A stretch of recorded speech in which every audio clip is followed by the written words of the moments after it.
internet, this is PTBarpun. I'm going to show you 3 ways that I block out my eyebrows.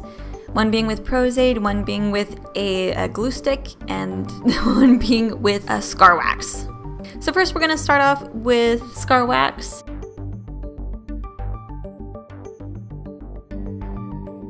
I put some Vaseline on my fingers and I took out a portion of the scar wax. I kneaded it in my fingers until it became nice and moldable, and then I made a worm shape and pushed that against my eyebrow.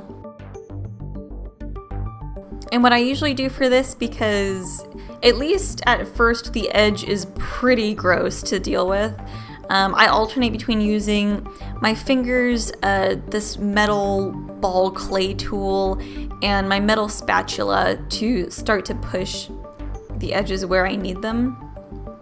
And I pretty much just keep using different amounts of pressure and a lot of Vaseline to continually smooth it out until I pretty much see a nice gradient.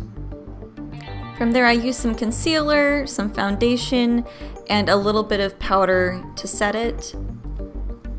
For the most part, that's kind of where I would stop, and I would just go ahead and go with my whatever makeup look that I'm typically using. I use water-activated paints on this, no problem.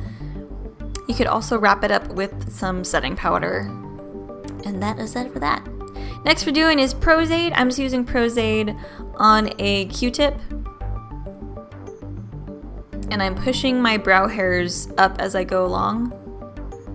And this takes quite a lot of layers before you lose the texture of your eyebrow hairs. I want to say that I do, I don't know, between 6 and 8 layers probably, and then I use a makeup sponge to really tap out the edges so that it doesn't end up drying just kind of like with this thick bumpiness.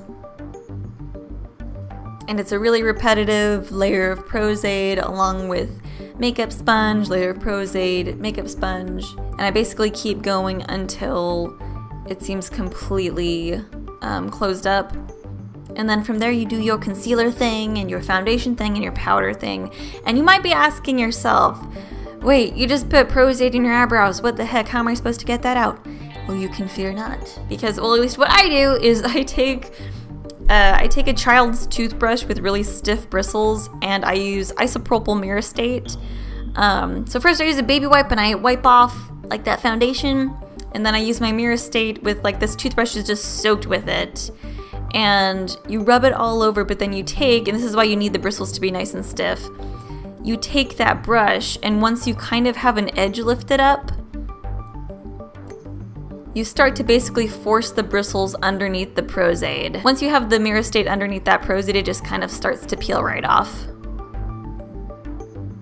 And it's gone. Ta-da! And this is the last one, probably the most popular one. And this is taking a glue stick. Okay, and here's my handy dandy toothbrushes again. Some people use a spoolie. I used to love using brush picks, which are like these toothpicks with these metal little, like, you know, bristles on the end. I really loved using those. And you're gonna brush your eyebrow hairs up. This is just like a regular washable glue stick you can get from like any like school supply section. If you make your edges too thick, you can just use some water and your fingertip and instantly dissolve those. This also takes, I want to say I go around 7 layers before it's smooth enough that I can't, I don't think that I'll see my hairs. And then you do your concealer and foundation thing again. Yes, I do all of these pretty regularly, and I love all of them equally. If I'm taking photos of something far away and I want to save my Pros-aide, I will use the scar wax. The edge is probably the most noticeable of any of these. I think the Pros-aide looks really nice and really smooth, but since Pros-aide is so darn expensive, I tend to default to using the glue stick method. I hope you got some good information here. This is PTBarpun for HalloweenMakeup.com. Whatever day it is that you're seeing this, I hope you're having a good one, and I will see you the next time I do video stuff.